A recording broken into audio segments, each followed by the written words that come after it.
poems, right? This is just the magic and the wonder of the words that he says. And I called it today, Whirling into the Divine. Because the dervishes, they turn, right? The turning. If you've ever seen them, I watched them once for 2 hours. And in Turkey, actually, and watched them, a group of them turn for 2 hours straight. And it was just magical. It was transcendent. So I said before, as I started, that this is 700 years ago, right? You have this scholar that knows everything. How many of you have read at least 20 spiritual books? Okay, right? At least 20, maybe? Okay, 10 spiritual books. At least 10. How many of you really, really put in some spiritual work, right? Yeah? Yeah? So you got a lot of knowledge, right? There's a lot of stuff in your head. And you agree? There's a lot of stuff in your head about religion, about spirituality, about what you should do, about everything like that. And that was Jalaluddin Rumi, right? He was a scholar, and he knew it all. He had all the books. He read all the things. He could quote you verse and surah. He could quote it all, right, and say it all. And most people do in the Islamic faith, right? Most Muslims, they actually memorize the Quran. That's what you do. You memorize the Quran. They memorize it. They got the whole book memorized, right? Lots of information in your head, lots of words. But what do you do with the words, right? Excuse me. So, in comes Shams of Tabriz. And it's not about the words with him. It's about life, it's about living, it's about the majesty, it's about being in that which all the words have been talking about. It is breathing in Allah, being connected so much with that you feel it in every breath. And even the word Allah, it's a breathing, you have to breathe to say it, right? That's that connection, that's that recognition of the oneness, not out and in and out, one, all together, inner and outer, one and the same, being with each other. And so Shams gave to Rumi this ability to move beyond the words, move beyond all of the intellect, into the heart, and in a relationship that they had of really connecting to something that was bigger than just the one separate person, but in the two combined and in the world involved and connected and flowing and being in this. They recognize that you cannot love, we cannot know another in grace and in goodness without having the divine with us. There is no you and me, there is a three. And in that connection and bringing the divine into all of those connections, that's when we transcend. And they did. Their relationship was about the divine. Their relationship was about a deeper, helping each other to open their hearts more and more to this grace and to this goodness. And all of Rumi's students were jealous. Jealous. And so what they did is they kidnapped and killed Shams. So now Rumi would not be distracted. And so when Rumi heard of the news of Shams, the story goes that he was by a pole, and he held onto the pole, and he just started walking around the pole and going around and around. And as he was spinning around the pole, the poetry started coming out from him. Words of love, words of connection. In your light, I learn how to love. In your beauty, how to make poems. You dance inside my chest where no one sees you, but sometimes I do. And this sight becomes this art. Let yourself be silently drawn to what you truly love. Let yourself be silently drawn by the stronger pull of what you really love. Where did I come from? from? And what am I supposed to be doing? My soul is from someplace else. When will we fly off? Who is the person speaking in my head? Not Christian or Jew, Muslim, not Hindu, Buddhist, Sufi or Zen, not any religion or cultural system. I am not from the East or the West, not out of the ocean or from the ground. Not natural or ephemeral, not composed of elements at all. I do not exist.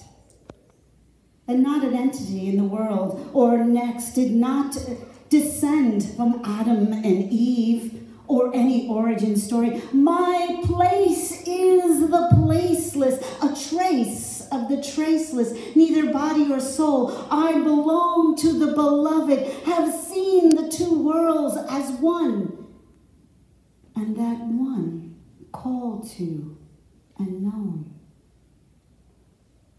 First, last, outer, inner, only the breath, breathing, human being. Spinning and whirling and words coming out of connection, ecstasy, bliss. We're told to follow our bliss. And Rumi, in his words, in his refusal to lose that which he had gained in his relationship with Shams, despite the circumstances that came forth within their relationship, he kept the relationship alive. How? He says, I have a thirsty fish in me that never seems to get enough of what it is thirsty for. Show me the way to the ocean. I have lived on the lip of insanity, wanting to be known, reasons knocking on the door. It opens. I have been knocking from the inside.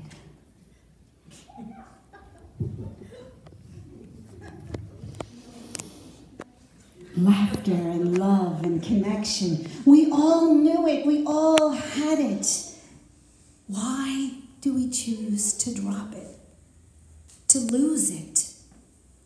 To not whirl in the grace that is here for us? If you listen to the story of the saints and the prophets, they talk about states of ecstasy, of bliss, of relinquishment, of all that is trusting.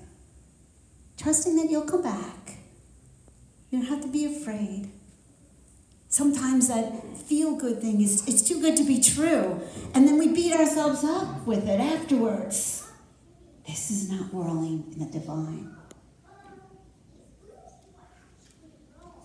In our declaration of intent, we heard the poem of the reed that was cut from the reed bed. It became the flute. Imagine that. Rumi hearing the sound, the beautiful music of the flute.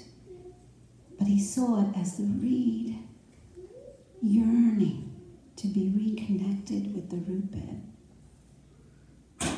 Yearning to understand and to know the oneness.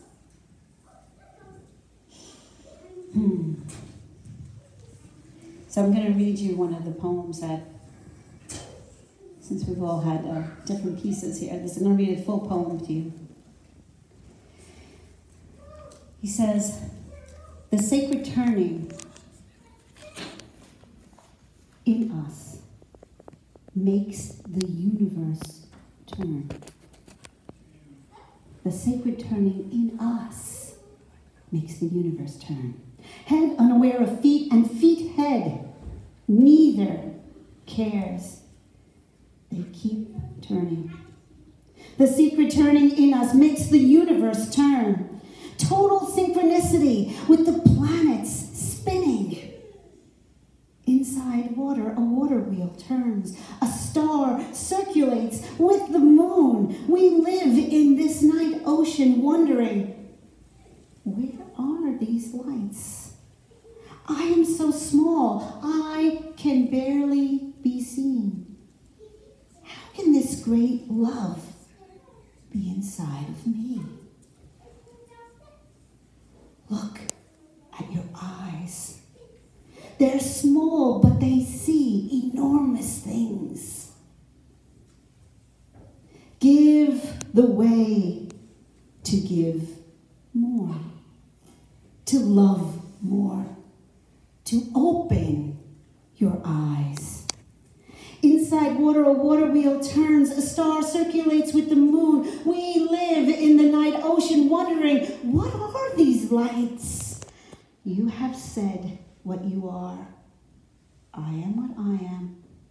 Your actions in your head, my head here in my hands, with something circling inside. I have no name for what circles us so perfectly. There's a Native American quote that says, "The words of my mouth are beating on the drum of your ear." When you hear spiritual words, they connect and they beat on the drum of your ear. And Rumi is that person. That light that beats on the drum of our ear. So he says, don't be timid. Load the ship and set out. No one knows for certain whether the vessel will sink or reach the harbor. Just don't be one of those merchants who won't risk the ocean. It is more important than losing or making money. Amen. This is your connection to God. This is what we're talking about here. This is your connection to God. Think of the fear and the hope that you've had about your livelihood. They make you go out to work diligently each day. Now consider what the prophets have done. Abraham wore fire for an anklet. Moses spoke to the sea. David molded fire. Solomon rode the wind. Work the invisible world at least as hard as you do the visible. What a line. What a line. What a way. And here he is in the circumstances of his life. Everything taken from him. People expecting him to do what he's supposed to do. To be what everybody else wants him to be. Can anybody relate to that happening to you in your life? Expectations, regrets, guilt, any of that, all of that. And he says, work the invisible world at least as hard as you do the visible. Keep walking through. There is no place to get to. Don't try to see through the distance. That's too far for human beings. Move within, but don't move the way of fear. Don't open the door to the study and begin reading. Don't go back to your head. Take down an instrument. Let the beauty we love be what we do. There are hundreds of ways to kneel and kiss the ground. Let the beauty we love be what we do. And my favorite of all, the breeze at dawn has secrets to tell you. Don't go back to sleep. You must ask for what you really want. Don't go back to sleep.